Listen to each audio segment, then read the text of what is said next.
ولی کریں گے، حفاظ کریں گے، علماء کریں گے، حافظ قرآن کریں گے. اور سفارش کرنے کا مطلب یہ ہوتا ہے کہ جو کمی ہے وہ میں پوری کر دینا چاہتا ہوں. 7 ایسے آدمی جن پر جہنم واجب ہو چکی ہے، 7 نہیں بلکہ 10. ایک حافظ قرآن، لیکن اس کے لیے بھی شرط ہے، کیسا بھی حافظ چلتا نہیں. ہاں، اس کی شرط یہ ہے کہ اس نے قرآن کریم کے حلال کو حلال جانا ہو، حرام کو حرام جانا ہو. حرام کھاتا رہا لے کے تو نہیں، حرام کو حرام، حلال کو حلال. تو اپنے خاندان والوں میں سے 10 آدمی جن پر جہنم واجب ہو چکی تھی، یہ اس کو بخشوائے گا. یہ حدیث موجود ہے.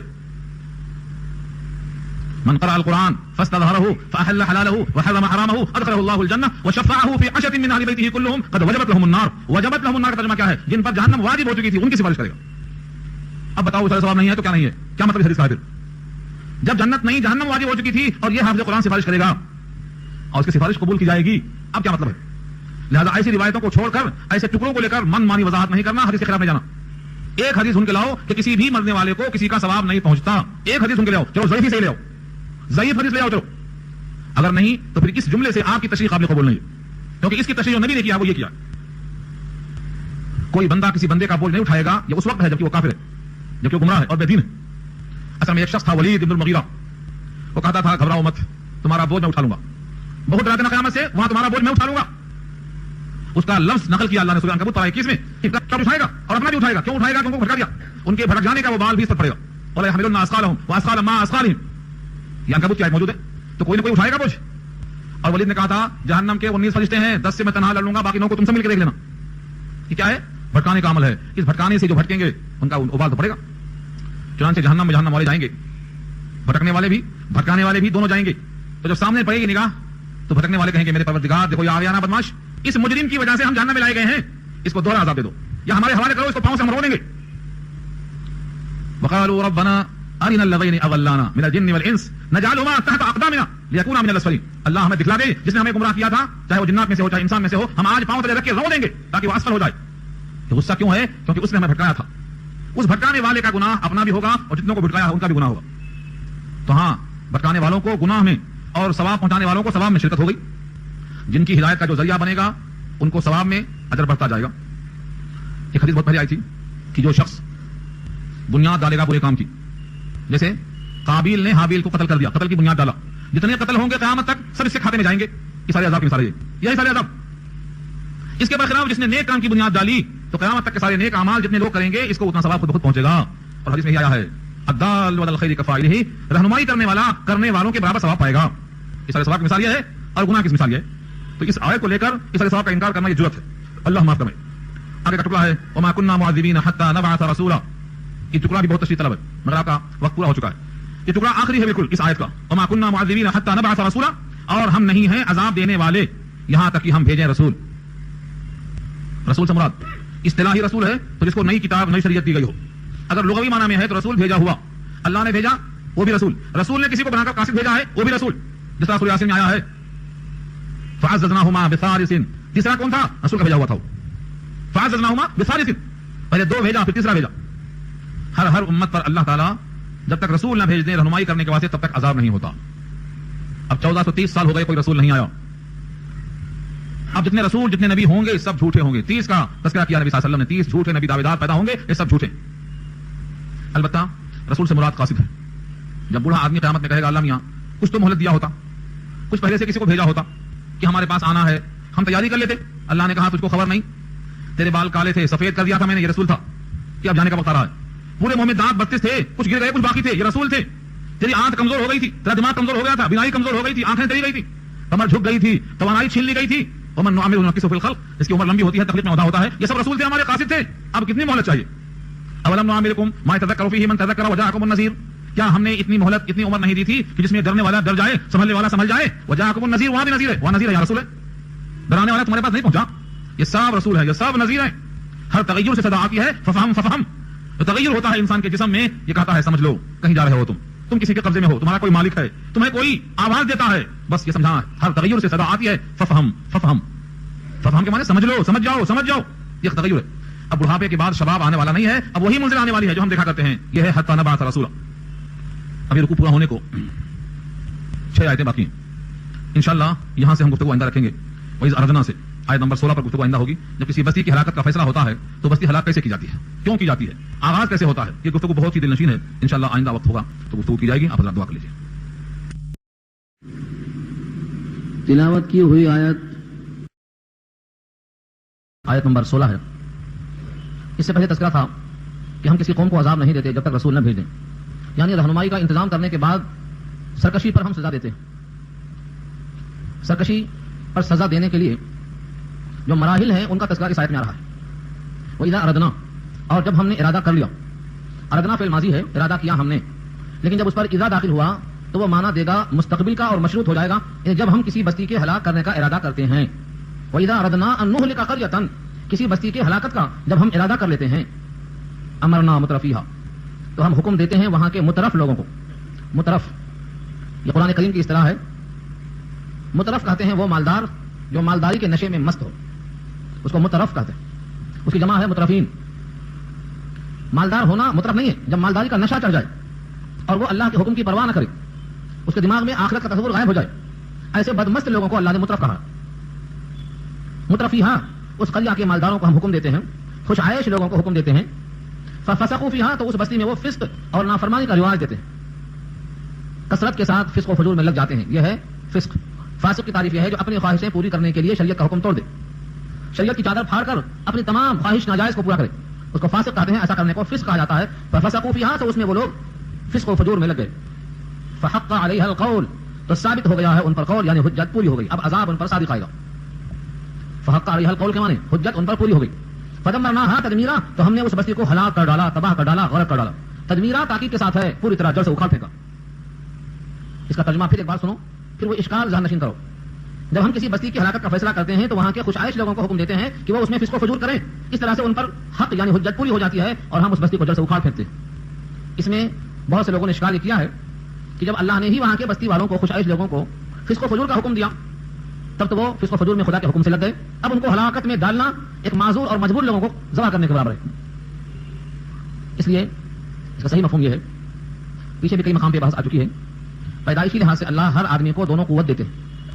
فَأَلْهَمَهَا فُجُورَهَا وَتَقْوَاهَا، تقویٰ بھی اور فجور بھی، یعنی اللہ کا حکم ماننے کی اور نافرمانی کی دونوں صلاحیت دیتے ہیں. وَهَدَيْنَاهُ النَّجْدَيْنِ، دونوں راستہ دکھاتے ہیں. پھر ہر ایک کے ساتھ کتابیں اور کتابوں پر چل کر عمل کرنے والے ہادی اور رسول اور نذیر اور بشیر بھیجتے ہیں. اس کے باوجود اگر یہ لوگ خوش عیشی کی طرف بڑھ جاتے ہیں تو ہم وہی اسباب مہیا کر دیتے ہیں. یہ ہے امرنا کا مفہوم، یعنی ہم نے دونوں راستے بتائے، لیکن چونکہ یہ راستہ نفس کے مطابق تھا تو مالدار لوگوں نے اس نفس کے خواہش کی تکمیل والے راستے کو قبول کر لیا، تو ہم نے اس راستے کے تمام اسباب آسان کر دیے. اب اس طرح سے ان پر حجت پوری ہو گئی اور ہلاکت کے لائق ہو گئے. یہ مفہوم ہے جمہور مفسرین کا. لیکن لفظ امرنا میں دو قرات اور ہیں. امرنا، ایک تو امرنا کے معنی ہم نے حکم دیا، اور ایک ہے امرنا. امرنا کے معنی ہم نے ان بستی والوں کے جو خوش عائش لوگ تھے ان کو امیر بنا دیا، حاکم بنا دیا، صاحب ثروت، صاحب دولت، انہی لوگوں کو ہم نے ان کا پیشوا مقتدی بنا دیا. یہ ہے امرنا.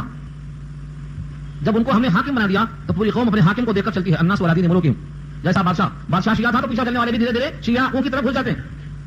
تو ہم نے وہاں کے خوش عائش لوگوں کو امیر، مقتدی اور پیشوا بنا دیا، اور وہ فسق و فجور میں لگ گئے اور ان کو دیکھ کر پوری قوم انہی کے جگہ پہ چلنے لگ گئی. لہٰذا وہ اس غلط راستے پر چلنے کی پاداش میں ہمارے ہلاکت کے لائق بن گئے. یہ دوسری تفسیر ہے. تیسری تفسیر ایک اور کیا ہے، ایک تو ہے امرنا، دوسرے ہے امرنا، اور تیسری تفسیر میں لفظ آیا ہے آمرنا، الف پر مدہ کے ساتھ آمرنا. اور آمرنا کا ترجمہ کیا ہے قتادہ نے اکثرنا، ہم نے زیادہ کر دیا. کس کو؟ اس بستی میں خوش عائش لوگوں کی تعداد کو زیادہ کر دیا. ایک مالدار نہیں، دو مالدار نہیں، کثرت سے لوگ مالدار ہو گئے. اکثرنا، ہم نے اکثریت کو مالدار کر دیا جو صاحب عائش بن گئے. اب مسجدوں میں آنے والا کوئی نہیں، صبح اٹھ کر تہجد پڑھنے والا کوئی نہیں، تلاوت کرنے والا کوئی نہیں، روزہ رکھنے والا کوئی نہیں، جہاد میں نکلنے والا کوئی نہیں، رسول اللہ کے طریقوں پر چلنے والا کوئی نہیں، کیونکہ اکثریت خوش عائش ہو گئی. اور جب اکثریت آ گئی نفس پرستی پر تو اس طرح ان پر حجت ہماری پوری ہو گئی اور عذاب کے لائق ہو گئے. یہ تین ترجمے ہوئے لفظ امرنا، امرنا اور آمرنا کی تفسیر کے ساتھ. ان تینوں کا حاصل یہی ہے کہ جب قوم گمراہ ہو گئی تو ہم نے گمراہی کا دروازہ ہی کھول دیا. جو انسان جو چاہتا ہے ہم اس کو وہ دے دیتے ہیں. اکثریت نے خوشحالی چاہا، خوشحالی کے انجام کے بغیر تو ہم نے خوشحالی دے دیا. اب اس میں اگر ضمنی واقعات لانا چاہیں تو نبی کریم صلی اللہ علیہ وسلم سے ایک صحابی نے آ کر کہا تھا کہ دعا کر دو ہم مالدار ہو جائیں. حضور نے سمجھایا بھی، لیکن انہوں نے کہا نہیں، اگر ہم مالدار ہو گئے تو ہم صدقہ دیں گے، جو وعدے اللہ سے ہیں وہ پورے کریں گے. نبی نے دعا کر دی، مالدار ہو گئے، لیکن ہوا وہی جس کا خدشہ تھا کہ مال آتے ہی ڈگر سے ہٹ گئے، جس کا ذکر اللہ نے کیا ہے 10واں پارہ سورۃ توبہ آیت نمبر 74-75 میں. ومنهم من عاهد الله لئن آتانا من فضله لنصدقن ولنكونن من الصالحين ولما آتاهم من فضله بخلوا به. جب دے دیا اللہ نے تو بخیل ہو گئے، اور جب بخیل ہو گئے تو خدا سے جو وعدہ تھا اس کی انہوں نے مخالفت کر دی. اس وعدہ الہی کی مخالفت کی پاداش میں ہم نے ان کے دل میں نفاق ڈال دیا قیامت تک کے واسطے. تو ایسے جزیات تو کلام پاک میں بہت ملیں گے آپ کو. خلاصہ یہ نکلا کہ بستی والوں کی ہلاکت بغیر فسق و فجور کے نہیں ہوتی، اور فسق و فجور کا دروازہ خوش عیشی ہے، لہذا بہت زیادہ خوش عیشی کی فکر نہیں کرنا، اتنا ملے جو برابر سرابر ہو، لالی ولا علیہ، برابر سرابر نکل جائے، کیونکہ دنیا میں صرف گزر جانا ہے، یہاں منزل بنانا نہیں ہے، دنیا میں گزرگاہ سمجھ کر رہنا ہے، تو بس برابر سرابر کافی ہے۔ وَكَمْ أَهْلَكْنَا مِنَ الْقُرُونِ مِن بَعْدِ نُوحٍ، اور کتنی بستیوں کو ہم نے ہلاک کر دیا، وَكَمْ أَهْلَكْنَا، اور کتنے ہی ہلاک کر دیا ہم نے، من القرون بستیوں کو، امتوں کو، من بعد نوح، کیوں کہا؟ نوح سے پہلے بھی تو ہلاک ہوئے تھے، نوح علیہ السلام کے زمانے سے پہلے ادریس کا زمانہ ہے، شیس کا زمانہ ہے، قوم عاد اور قوم سمود کا ذکر کیا، من بعد نوح اس واسطے کہا کہ شروع صورت میں یہ بات آ گئی ہے، ذریۃ من حملنا مع نوح، یہ اولاد ہے ان کی جن کو نوح کے ساتھ ہم نے کشتی میں سوار کیا تھا، اس کشتی سے اشارہ ہو گیا ان کے علاوہ باقی کے ڈوبنے کی طرف، تو ان کی ہلاکت کا بیان پیچھے آ چکا، اس واسطے یہاں من بعد نوح کا ذکر کیا اللہ نے۔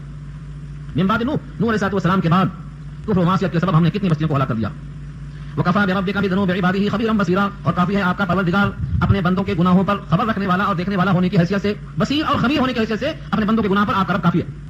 فرشتے لکھیں یا نہ لکھیں، کوئی گواہی ہو یا نہ ہو، کوئی دوسری حجت اور تصدیق ہو نہ ہو، اللہ خود اپنے بندوں کے اعمال بد پر خود خبیر ہیں اور بصیر بھی۔ لیکن حجت کو پوری کرنے کے لیے اس کا ریکارڈ بھی محفوظ کراتے ہیں، زمین بھی ہماری فوٹو لے رہی ہے، کرامن کاتبین بھی موجود ہیں، خود انسان کا جسم، اس کے ہاتھ، اس کے پیر، اس کے چمڑے گواہی دیں گے، یوم تشہد علیہم السنتہم وایدیہم وارجلہم بما کانوا یعملون، ہاتھ پیر زبان سب گواہیاں دیں گے، اگر ان کی کوئی حاجت نہیں ہے، لیکن حجت پوری کرنے کے لیے کوئی کسر نہیں چھوڑی جائے گی، تاکہ بندہ یہ نہ کہے کہ ہم بے قصور ہیں اور ہم بے قصور مارے جا رہے ہیں، کیونکہ رب کریم کسی بندے پر ادنا درجے کا بھی ظلم نہیں کرتے، فما ربک بظلام للعبید، بندوں پر اللہ ظالم نہیں۔ اب یہاں سے انسانوں کی محنت کے دو رخ ہیں، ایک محنت کرنے والا چاہتا ہے مجھے جلدی سے محنتانہ یہیں مل جائے، آخرت کی طرف توجہ گئے بغیر، صرف دنیا ہی پر اس کی محنت کا صلہ ملنے کی توجہ ہے، بس ہم نے کیا اور ملے، آخرت سامنے نہیں ہے، اتنی محنت شب و روز کی محنت، لیکن دماغ میں صرف دنیا ہے، یہی محنتانہ، اجر اور اجرت کی فکر نہیں۔ اللہ فرماتے ہیں ہمارے پاس کمی نہیں ہے، جو جیسی نیت کرتا ہے ویسا ہم فیصلہ کر دیتے ہیں۔ من کان یرید العاجلہ، عاجلہ اجرت والی مراد دنیا، من کان یرید العاجلہ، جو ہمیشہ نیت رکھتا ہے عاجلہ کی، عجلنا له فیہا ما نشاء لمن نرید، تین شرط رکھا اللہ نے، جو شخص دنیا کی نیت رکھتا ہے عجلنا، تو ہم جلدی دے دیتے ہیں اس کو، فیہا اس دنیا میں، ما نشاء جتنا ہم چاہتے ہیں، لمن نرید جس کے لیے چاہتے ہیں، جتنا چاہتے ہیں جس کے لیے چاہتے ہیں، دنیا ہی میں ہم دے دیتے ہیں، بشرطے کہ وہ دنیا ہی کی نیت رکھتا ہو، ہمیشہ دنیا کی نیت۔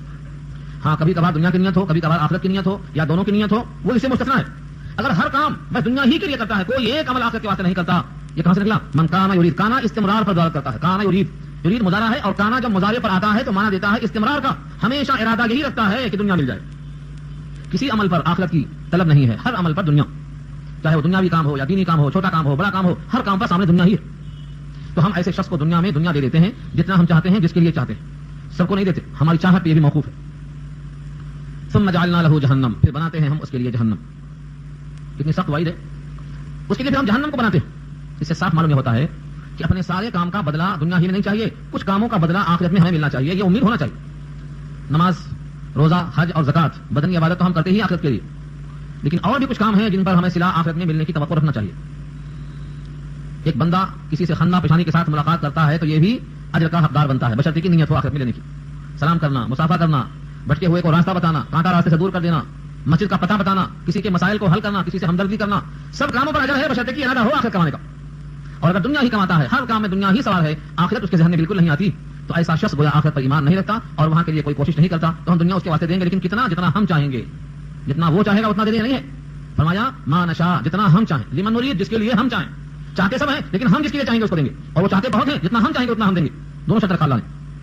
پھر بنایا ہم نے اس کے واسطے جہنم، یصلاھا مذموما مدحورا، پہنچے گا اس جہنم میں، مذموم کے معنی آتے ہیں برا ہو کر، ضم سے مذموم، اور مدحور دحور سے ہے دھتکارا ہوا، رادہ درگاہ ہو کر جہنم میں پہنچے گا۔ تو مذموم کے معنی بدحال اور مدحور کے معنی رادہ درگاہ، دھتکارا ہوا۔ اللہ نے ابلیس کے واسطے یہ الزام دیا ہے مدحور کا، مدحور کے معنی جس کو دھتکار دیا گیا ہو، چل نکل مردود ہے تو، فخرج انک رجیم، تو رجیم معنی مرجوم، وہ یہاں پر مدحور ہے، دھتکارا ہوا انسان ہو کر، اور مذموم کے معنی ضم جس کی برائی کی گئی ہے، مذمت کیا ہو کر جہنم میں داخل کر دیا جائے گا، کہ تم نے دنیا میں ہر عمل اسی واسطے کیا ہے کہ تجھ کو دنیا ہی مل جائے، تیرے دماغ میں آخرت ہی نہیں، یہ گھڑی محشر کی ہے، تو عرصہ محشر میں ہے، پیش کر غافل عمل، کوئی اگر دفتر میں ہے کوئی کام اس کے واسطے کیے نہیں تھا، دعائیں کی تو دنیا کے لیے، حج کیا تو دنیا کے لیے، تعلیم حاصل کی تو دنیا کے لیے، کوئی کورس پڑھا تو دنیا کے لیے، ہر قدم اٹھایا تو دنیا کے لیے، کوئی کام کیا ہی نہیں اللہ کے لیے۔ جب اللہ کے واسطے کوئی کام ہی نہیں کیا ہے تو کس کام کو پیش کرے گا؟ اس لیے مومن کو چاہیے کہ اپنے ہر کام میں آخرت کی نیت کرے، دنیا تو فری میں آئے گی۔ گھر بنانے والا جب کھڑکی کھولتا ہے اس نیت سے کہ مجھے اذان کی آواز آئے گی اور فجر میں جاؤں گا، تو ہوا تو خود بخود ملے گی، مفت میں آئے گی ہوا، اور کھڑکی پر اجر مل جائے گا اس نیت کی وجہ سے کہ مجھے اذان کی آواز آئے گی۔ تو دنیا والا جب دنیا کی نیت کرتا ہے تو دنیا ہی میں رہ جاتا ہے، اور آخرت کی نیت ہوتی ہے تو بیت الخلاء میں بیٹھنے والا قضائے حاجت کرتا ہے مگر اجر کا حقدار بن جاتا ہے۔ تو مومن اپنے ہر عمل میں اللہ کی بات ماننے کی نیت کر لے اور رسول اللہ کا طریقہ اپنا لے تو اس کو ہر عمل پر اجر ہی ملے گا. اس لیے آگے فرمایا ومن اراد الاخرۃ، اور جو ارادہ کرے گا آخرت کا، وسعى لها سعيها، اور کوشش کرے گا اس کے لیے کوشش کرنا جیسا کہ اس کا حق ہے، وهو مؤمن، بشرطے کہ وہ مومن ہو، فاولئک کان سعیهم مشکورا، تو بس وہی ہے کہ اس کی سعی مشکور ہوگی، اس کی سعی کوشش مقبول ہوگی. اللہ نے 4 شرطیں رکھی اس آیت میں. نمبر 1 ومن اراد الاخرۃ، آخرت کا ارادہ ہو، تو ارادہ کرنا، نیت کرنا. جو کام آخرت کے لیے بلا ارادہ کیا گیا ہو اس پر ثواب نہیں ملتا. حضرت امام شافعی رحمۃ اللہ علیہ فرماتے ہیں کوئی عمل پر ثواب ارادے کے بغیر نہیں ملتا، اسی کا نام نیت ہے. گڑھے میں گر گیا، بھیگ گیا تو وضو ہو گیا، لیکن ثواب نہیں ملے گا کیونکہ ارادہ نہیں کیا وضو کرنے کا. ارادہ تو ارادہ یہاں آیا ہے ارادہ کے معنی میں. اردو میں ارادہ اور عربی میں ارادہ ایک ہی معنی میں. ومن اراد الاخرۃ، اور جس نے ارادہ کیا آخرت کا، تو پہلی شرط کیا ہوئی؟ نیت. پہلی شرط ہے آدمی نیت کرے. اب بیٹھا ہے نیت کر کے کوئی کام نیک نہیں کر رہا ہے، کافی نہیں ہے نیت کر لینا. وسعى لها سعيها، اب اس آخرت کے لیے سعی بھی کرتا ہے، کوشش بھی کرتا ہے. آخرت کمانے کے لیے جو جو حکم بتایا ہے وہ سارے کوششوں میں لگا ہوا ہے. وسعى لها سعيها، اس جنت کے لیے آخرت کے لیے کوشش کرتا ہے جیسا کوشش کرنے کا حق ہے. تو کوشش کرنا دوسری شرط ہے. ارادہ 1، کوشش 2. اور تیسرا لفظ ہے یہاں پر وسعى لها کے بعد سعيها، کوشش کرے جیسی کوشش کرنا چاہیے، اور وہ ہے سنت کے مطابق. رسول اللہ کی جو کیفیت تھی اس طریقے پر کوشش کرے. جیسی چاہیں گے ہم کوشش کر لیں گے، نہیں، کوشش بھی مطابق سنت کے ہو. نکاح پر اجر ملے گا مگر نکاح سنت کے مطابق ہو. نماز پر اجر ملے گا نماز سنت کے مطابق ہو. لباس پر اجر ملے گا لباس سنت کے مطابق ہو. حلیہ پر اجر ملے گا حلیہ سنت کے مطابق ہو. تو وسعى لها سعيها، اور کوشش کرے جیسی کوشش کرنا چاہیے. اور کیسی کوشش کرنا چاہیے؟ جیسی اللہ نے پسند کی ہے، نبی کو بھیج کر بتا دیا ہے. یہ بہترین نمونہ، یہ نمونہ کامل ہے.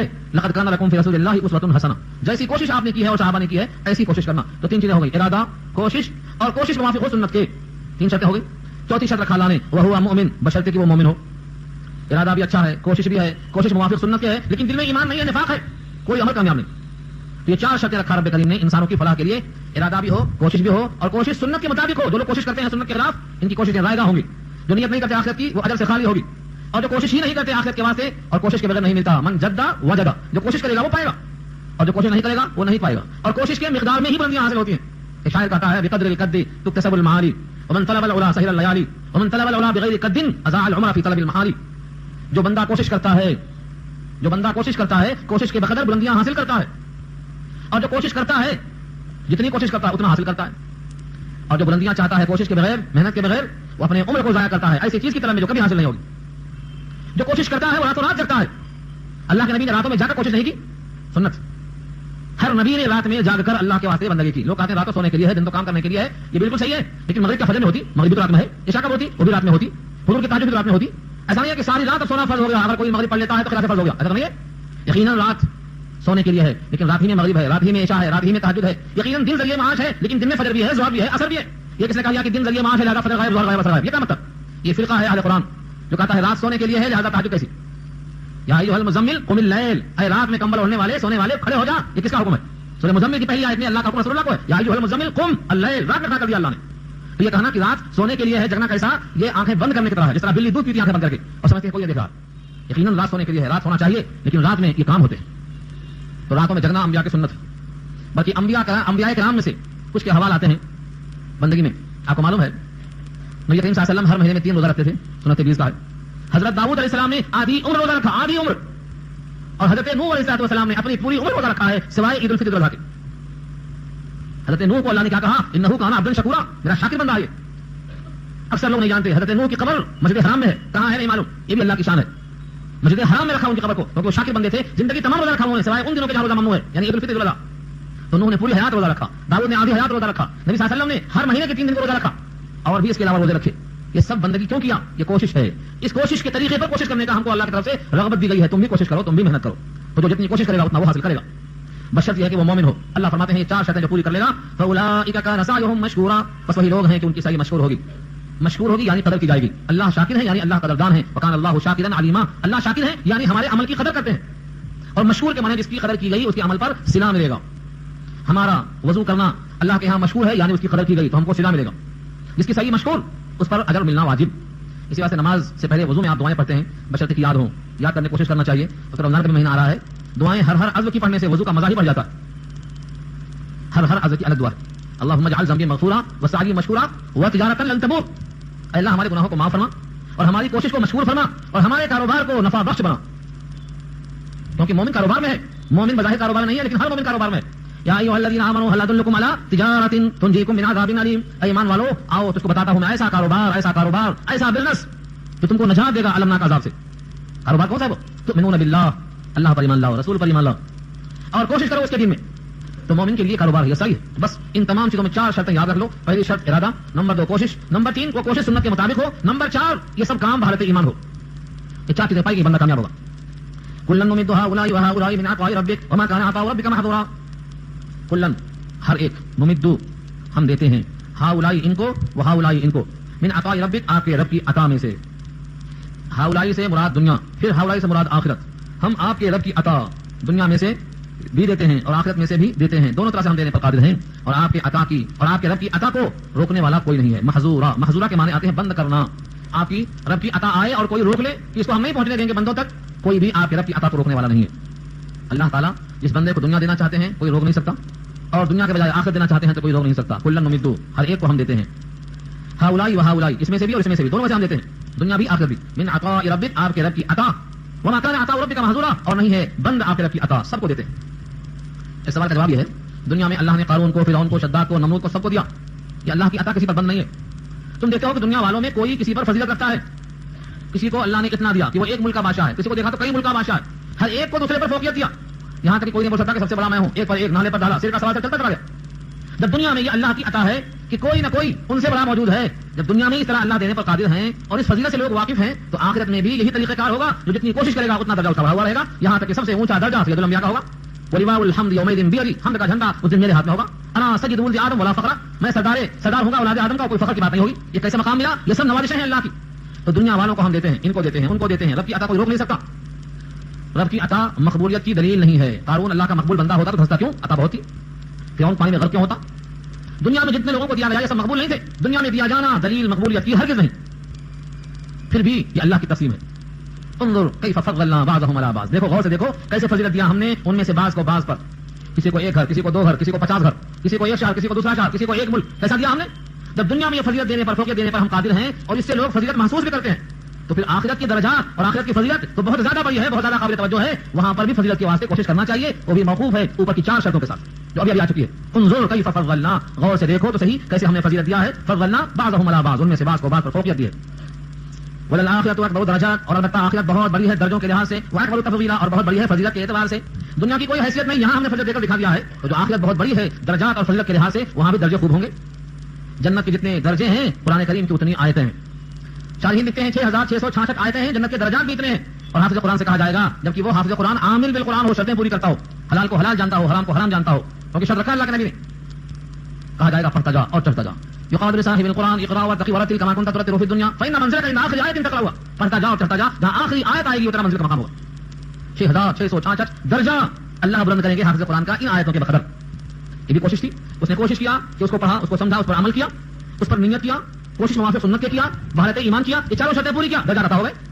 تو جو بندہ یہ مومن بحالت ایمان ارادے کے ساتھ کوشش کرے گا اور کوشش موافق سنت کی ہوگی، کوشش من مانی نہیں، میرا دل چاہا میں نے کر لیا، ان کو دیکھ کے ان کو دیکھ کے ان سے سن کے نہیں، سنت کے مطابق ہونا شرط رکھا اللہ نے۔ اب اس کے درجات اور اس کی فضیلت کا کیا ٹھکانہ ہے جو ان 4 شرطوں کو پورا کرتا ہے۔ اللہ فرماتے ہیں یہ ایمان اور یہ کوشش کے ارادے سب رائے گاں ہو جائیں گے اگر تم نے توحید کے بجائے شرک کر دیا۔ لا تجعل مع اللہ الہا آخر، مت بنا اللہ کے ساتھ کوئی دوسرا معبود۔ اوپر کی تمام باتیں جیسے شہد بہترین چیز ہے لیکن ایلوا لگاتے ہی وہ شہد بیکار ہو جاتا ہے، نماز بہترین چیز ہے، دکھاوا ریاکاری آتے ہی وہ نماز شرک میں تبدیل ہو جاتی ہے، روزہ بہترین چیز ہے، ڈھال ہے، غیبت کرتے ہی وہ پھٹ جاتا ہے، صدقہ بہترین چیز ہے، احسان جتاتے ہی باطل ہو جاتا ہے۔ ایسے ہی تمہاری توحید بہترین چیز ہے لیکن جہاں تم نے اللہ کے ساتھ غیر اللہ کو سجدہ میں شریک کر لیا تمہارا عمل باطل ہو جاتا ہے۔ لا تجعل مع اللہ، مت بناؤ اللہ کے ساتھ الہا آخر، دوسرا کوئی معبود۔ اگر بنایا تو فتقعدا، بیٹھ جاؤ گے۔ تقعدا ہمارا اردو کا جو محاورہ ہے بیٹھک لینا، مطلب کیا ہے؟ تھک مادہ ہو کے ہار جانا، یہ ہے فتقعدا، بیٹھک لے لو گے تم ہی بدحال ہو جاؤ گے۔ مذموم، مذموم کے معنی برے ہو کر، اور مخذول کے معنی رسوا ہو کر۔ مخذول کا مادہ خذلہ ہے، خے رال لم، اور خذلہ کے معنی آتے ہیں رسوا ہونا، بے عزت ہو جانا۔ تو مذموم اور مخذول ہونا، مذموم جس کی برائی کی جائے، مخذول جس کی رسوائی کی جائے، تو مخذول اور مذموم کے معنی بدحال ہو کر اور رسوا ہو کر تم بیٹھک لے لو گے، تمہارا کوئی عمل اللہ کے قابل قبول نہیں ہوگا۔ اس لیے اللہ کے ساتھ کسی کو معبود قرار مت دینا۔ کسی کو معبود قرار نہ دینا کا مطلب کیا نکلا؟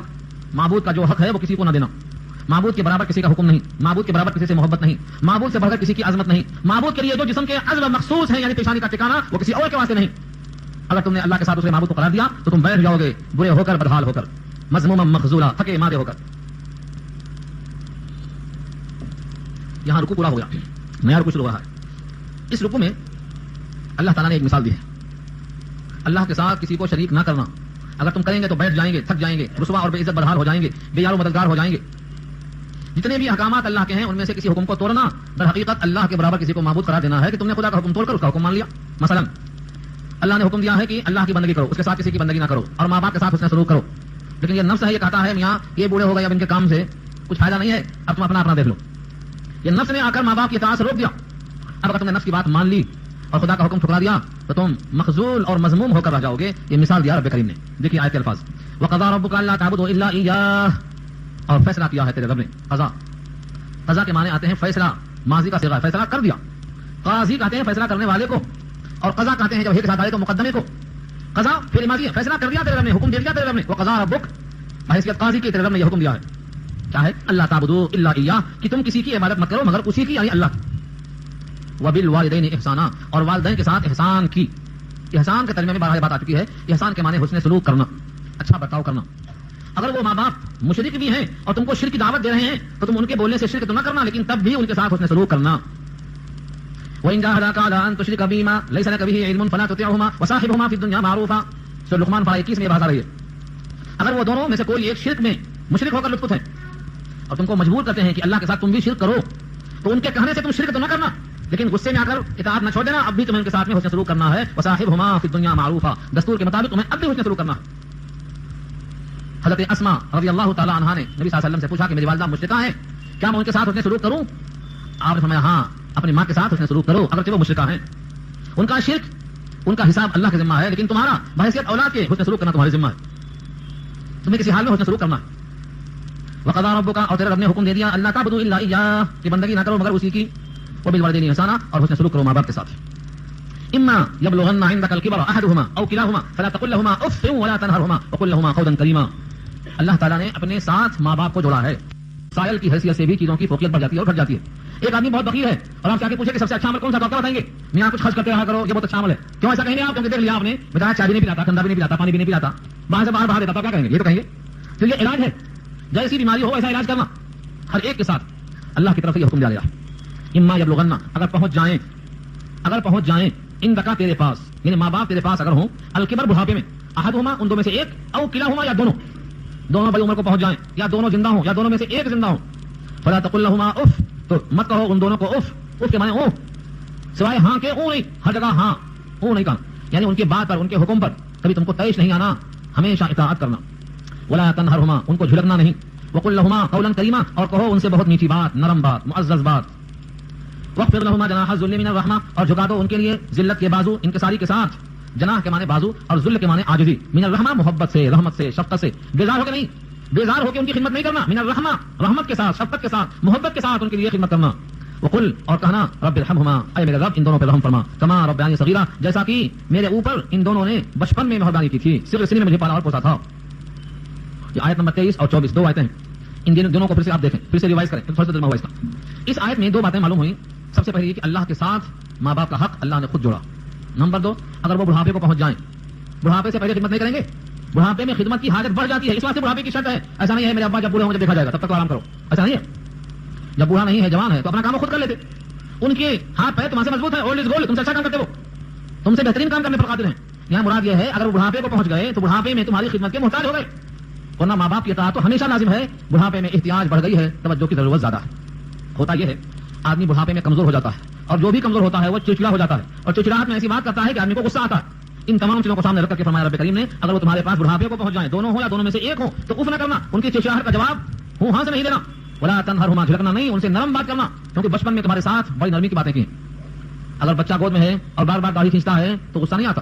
بار بار ایک چیز پوچھتا ہے, دسیوں بار جواب دیتے ہیں ماں باپ, فلاں چیز کا جواب, فلاں چیز کا جواب, غصہ نہیں آتا. تو بچپن کی حالت کو اللہ نے یاد دلایا. کہو کہ اے میرے رب, جیسے بچپن میں ان دونوں نے میرا خیال کیا تھا جب میں محتاج تھا, اب یہ دونوں محتاج ہیں, ان کا خیال آپ فرمائیے, کیونکہ جس طرح شفقت بچپن میں انہوں نے کی تھی, ہم ان کی طرح شفقت کرنے پر قادر نہیں ہیں, لہٰذا ان دونوں پر آپ رحمت فرمائیے. بچپن کا ذکر دلا کر احساس دلایا ہے, کبھی تم محتاج تھے, کبھی وہ آج محتاج ہیں, کبھی کشتی پانی پر, کبھی پانی کشتی پر, بدل گئی حالت, کبھی سائیکل ناؤ پر ہو جاتی ہے. یہاں دکھا دیا ہے کہ تمہارے بوڑھے ماں باپ کبھی تم ان کے محتاج تھے اور آج وہ تمہارے محتاج ہیں. اس طرح سے ان دونوں کا خیال کرنے کا حکم دیا. اس پر حدیثیں بے شمار ہیں, بے شمار. اس آیت کی تشریح میں, تفسیر مظہری میں بہت روایتیں ہیں. روایتوں میں سنایا تو مستقل گھنٹے کی ضرورت ہے.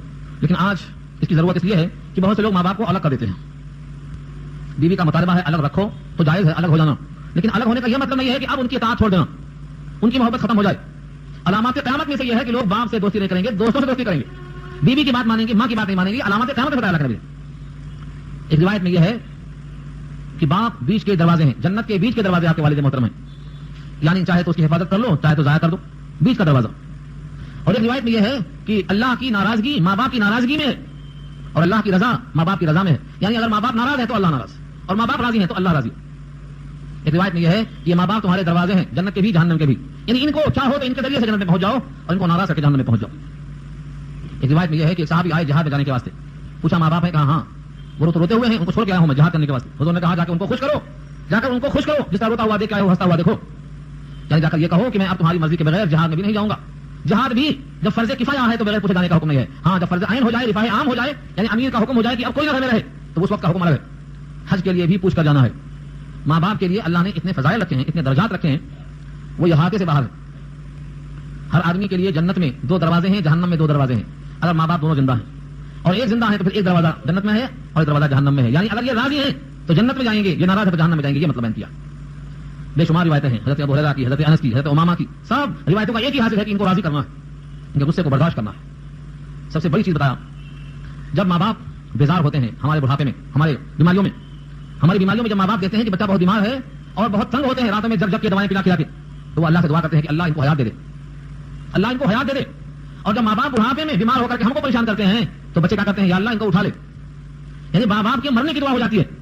تو یہ بہت بڑا فرق ہے کہ ماں باپ نے ہمیں جینے کی دعا دی ہے اور بچوں نے ان کو مرنے کی دعا دی ہے.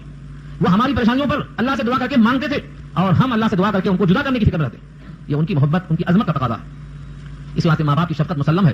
ماں باپ اپنے بچوں پر بے انتہا حریص اور شفیق اور مہربان ہوتے ہیں. کسی بھی حال میں ان کا فیصلہ ہی بہتر ہوتا ہے. ہاں ایک شکل ہے، ایک شکل یہ ہے کہ ماں باپ مشرک ہوں، ماں باپ یہودی ہوں، ماں باپ ناحق پر چلنے والے ہوں. کیا اب بھی ان کی بات مانی جائے گی؟ اس کا جواب میں نے ابھی دیا سورہ لقمان پارہ 21 کے حوالے سے کہ اگر وہ مشرک ہیں تو ان کے کہنے پر تم شرک نہیں کرو گے، لیکن حسن سلوک تو اب بھی کرو گے، حسن سلوک کرو گے، مگر ان کی بات نہیں مانی جائے گی. ان کی نہیں. دنیا میں کوئی انسان ہو کتنے بھی مرتبے کا ہو، اگر وہ اللہ کے حکم کے خلاف حکم دیتا ہے تو اس کی بات نہیں مانی جائے گی. لا طاعۃ لمخلوق فی معصیۃ الخالق. جہاں خالق کی نافرمانی ہوتی ہو کسی مخلوق کا حکم نہیں مانا جائے گا، چاہے ماں باپ ہوں. چنانچہ ابراہیم نے اپنے باپ کی بات اسی واسطے کر دیا تھا کہ انہوں نے شرک کی دعوت دی تھی. آگے بڑھ گئے وہ. تو ماں باپ اگر خداوند قدوس سے دوری کا حکم دیتے ہیں تو اس عمل میں ان کی بات نہیں مانی جائے گی. بقیہ اس کی وجہ سے ترک تعلق نہیں، اس کی بنا پر ترک تعلق نہیں ہوگا. بقیہ کاموں میں ان کا حکم مانا جائے گا. یہاں تک کہ تعلیم حاصل کرنا، علم کو لوگوں تک پہنچانا، حج کرنا، سفر کرنا، ان تمام کاموں میں ان کی بات مانی جائے گی، ان کی اطاعت کی جائے گی.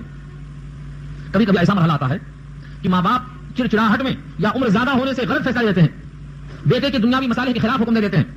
بیٹا نہیں چاہتا ہے کہ ماں باپ کا دل دکھاؤں، ان کی دل آزاری کروں، لیکن مجبور ہو کے ایسا قدم اٹھانا پڑتا ہے کہ ماں باپ کی دل شکنی ہو جاتی ہے، جبکہ ان کا حکم مطابق ہوتا ہے شریعت کے. ایسی شکل میں کیا حکم ہے؟ رب کریم بہت انصاف فرماتے ہیں. اپنا ٹکڑا اسی واسطے ہے، ربکم اعلم بما فی نفوسکم. تمہارا رب زیادہ بہتر جانتا ہے جو تمہارے معافی ضمیر میں ہے، جو تمہارے جیوں میں ہے، تمہارے دل کی گہرائیوں میں ہے. ان تکونوا صالحین، اگر تم صالحین ہو، سعادت مند ہو، فانه کان للاوابین غفورا، تو بے شک وہ ہے اوابین کے لیے خطا معاف کرنے والا.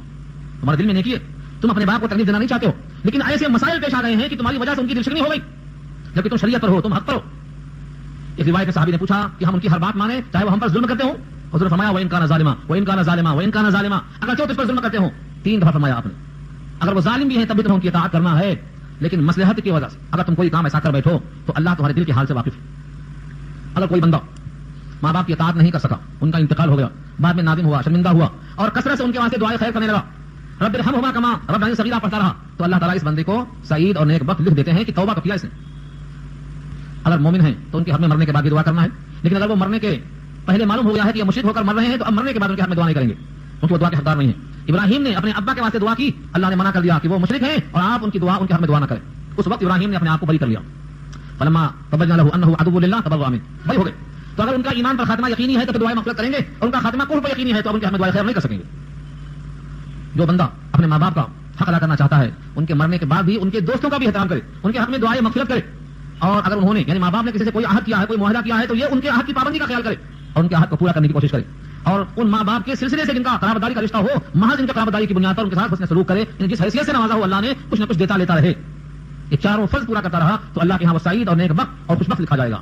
دل میں اگر تکلیف دینے کا جذبہ نہیں ہے تو اللہ تو بڑے کریم ہیں. فرمایا اگر کوئی ماں باپ کو 2 میں سے ایک کو محبت کی نگاہ سے دیکھے گا تو ایک حج مقبول کا ثواب ملے گا. ہم تو حج کرتے ہیں، پتہ نہیں مقبول ہوتا کہ نہیں ہوتا، لیکن یہ حج مقبول ہے اگر ماں باپ کو محبت سے دیکھا. صحابی نے حیرت سے پوچھا کہ اگر بندہ دن بھر میں 100 بار دیکھے تو کیا 100 حج کا ثواب ملے گا؟ اللہ کے حبیب فرماتے ہیں اللہ کی ذات اسے بہت وسیع ہے. 100 حج کی کیا اہمیت ہے؟ اللہ کی ذات بہت وسیع ہے, یعنی وہ اس سے زیادہ بھی دینے پر قادر ہے. جب ادنا مومن کو جو سب سے آخر میں آئے گا دنیا کے برابر جنت دینے پر قادر ہے تو 100 حج کا ثواب دینے پر قادر کیوں نہیں ہے؟ اللہ کی ذات سے زیادہ وسیع ہے. تو یہ رغبت بھی ہے کہ ماں باپ کو دیکھنا صرف قرضہ ادا کرنا نہیں ہے کہ بڑھاپا آ گیا بچپن کا قرضہ ادا کرنا ہے, بچپن کا قرضہ 55 میں ادا کرنا ہے نہیں. رغبت بھی اللہ کے نبی نے ان کی خدمت کرنا تمہاری جنت ہے, ان کی اطاعت کرنا تمہاری سعادت ہے, ان کو دیکھنا تمہارا حج مقبول ہے, اور ان کی دعا تمہارے حق میں رائے گا نہیں جاتی. ماں باپ کی دعا اولاد کے حق میں, نبی کی دعا امتی کے حق میں, استاد کی دعا شاگرد کے حق میں کبھی رائے گا نہیں ہوتی. اس لیے اپنے استاد سے دعائیں لینا, ماں باپ سے دعائیں کرانا, اور بڑی سختی کی بات ہے, بڑی سعادت کی بات بھی ہے, سختی کی بات بھی ہے, دونوں طرح سمجھایا. یہاں شوق بھی دلایا, خوف بھی دلایا. جس کے ماں باپ بڑھاپے میں مل جائیں اور اس کو جنت نہ مل جائے تو اس کی ناک کو مٹی لگے, اس کی ناک خاک آلود ہو کہ ذریعہ جنت پا کر جنت کھو دیا. اس قسم کی بے شمار روایتیں, بے شمار فضائل ہیں. ایک صحابی کا واقعہ لکھا ہے, بہت ہی اندوہناک واقعہ ہے. ایک صحابی نے آ کے شکایت کیا, اے اللہ کے نبی میرے باپ ایسا ہے کہ میرا مال پورا کھا جاتے ہیں, میرا مال میرے باپ کھا جاتے ہیں. حضور نے بلوایا. ابھی والد محترم مجلس میں آئے بھی نہیں تھے کہ فرشتہ آ گیا, جبریل امین نمائندہ بن کر آ گیا اور کہا, اے اللہ کے نبی جب وہ بوڑھے حضرت تشریف لائے تو ان سے کہا نا وہ شعر ذرا سنا دو جن کو تم نے کہا ہے اور تمہارے کان نے بھی خود نہیں سنا ابھی تک, تمہارے جی میں ہے وہ اشعار. وہ بوڑھے حضرت تشریف لائے, سوال جواب ہوا. پوچھا یہ تمہارا بیٹا شکایت کرتا ہے کہ تم اس کا پورا مال کھا جاتے ہو. باپ نے کہا ان سے پوچھو کہ ان کا مال یا تو میں اپنے اوپر خرچ کرتا ہوں یا ان کی خالہ اور ان کی پھوپھی پر خرچ کرتا ہوں, اس کے سوا میں کہاں خرچ کرتا ہوں, پوچھو ان سے. حضور نے کہا یعنی ہاں بات یہ ہے کہ ان کی اگر بہن ہے اور تمہاری اگر خالہ ہے ان پر خرچ ہو رہا ہے تو اس میں کون سا خرچ ہو رہا ہے؟ ان پر تو خرچ کرنا تمہارے اوپر واجب ہے. اس کے بعد فرمایا نبی صلی اللہ علیہ وسلم نے کہ آپ نے جو شعر کہے ہیں جن کو آپ کے کانوں نے سنا نہیں ہے, دل ہی دل میں کہے ہیں, وہ شعر ذرا سنا دو. انہوں نے کہا اللہ کے رسول میرا ایمان روز آپ پہ اضافہ ہو رہا ہے, روز میرا ایمان آپ پہ اضافہ ہو رہا ہے. یہ بات سے بھی میرا ایمان اور اضافہ ہو گیا کہ یہ اشعار میرے کان تک نے سنے نہیں ہیں, میرے دل ہی دل میں رہتے ہیں, وہ بھی آپ کو معلوم ہے. یہ آپ کے نبوت کی برحق دلیل ہے. اشعار بہت طویل ہیں. ان اشعار کو ایک کتاب ہے حماسہ, زمانے جاہلیت کے اشعار کا مجموعہ ہے. حماسہ میں وہ اشعار لکھے ہیں, بعض نے اس کو ابن رواحہ کا شعر کہا ہے. اس کا ترجمہ بہت طویل ہے, میں اس کے چند اقتباسات سنا دوں کیونکہ وقت ختم ہو رہا ہے. اس شعر کا مضمون یہ ہے, اپنے بیٹے کو سامنے رکھ کر وہ دل ہی دل میں کہتے ہیں کہ تمہاری خاطر ہم نے جینے کی دعائیں کی, تمہاری بیماری میں رات گزاری جاگ جاگ کر, تمہاری بیماری میں ایسا دل رستا کہ گویا بیماری تم کو نہیں ہے ہم کو ہے. اور کبھی جب خیال آتا کہ تم کہیں بیماری میں مر نہ جاؤ, حالانکہ مرنا اس کا وقت مقرر ہے, تو ہمارا دل طرف جاتا. تم سے ہم اللہ سے ایسے وقت کی دعا کرتے رہے کہ تم کو اللہ شباب عطا کرے. جب تم کو شباب آ گیا تو تم نے اس کا صلہ ہمیں بے وفائی سے ادا کیا. دعا کر لیجیے. الحمدللہ رب العالمین والصلاۃ والسلام علی سیدنا المرسلین یا حی یا قیوم برحمتک نستغیث اللهم انا نسألك الهدى والتقى والعفاف والغنى اللهم انا نعوذ بك من الشقاق والنفاق وسوء الاخلاق اللهم مغفرتك اوسع من ذنوبنا ورحمتك ارجع عندنا منها اللهم لا خير الا ولا طير الا طيرك ولا اله الا انت اللهم انا نسألك الهدى والتقى والعفاف والغنى. اے اللہ ہماری خطا معاف فرما, الہ العالمین کرم کا خیر کا فیصلہ فرما, اے اللہ ہمارے گناہوں کو معاف فرما, الہ العالمین جتنے ہاتھ پہ ہیں سب کے دل کے جائز تقاضے اپنے کرم سے پورا فرما دو. اے اللہ تو کوتاہیاں لغزش خطائیں ہوئی ہیں اپنے کرم سے معاف فرما دیجیے. اے اللہ مواخذہ نہ فرمائیے. اے اللہ آپ کے حکم کے مطابق زندگی گزارنے میں کوتاہیاں ہوئی ہیں, اے اللہ العالمین اپنے کرم سے معاف فرما دیجیے. آئندہ توفیق دیجیے ان اعمال کی جن سے آپ راضی ہوتے ہیں. اے اللہ جب تک یہ اسلام پر باقی رکھیے, جب بھی موت مقدر ہو تو ایمان کے حالت میں, جب تک واپس ہو یا اللہ لب جاری ہو لا الہ الا اللہ. اللهم انا نعوذ بك من الشقاق والنفاق وسوء الاخلاق اللهم انا نسألك من خير ما سألك منه نبيك محمد صلى الله عليه وسلم ونعوذ بك من شر ما استعاذك منه نبيك محمد صلى الله عليه وسلم. انت المستعان وعليك البلاغ ولا حول ولا قوة الا بالله.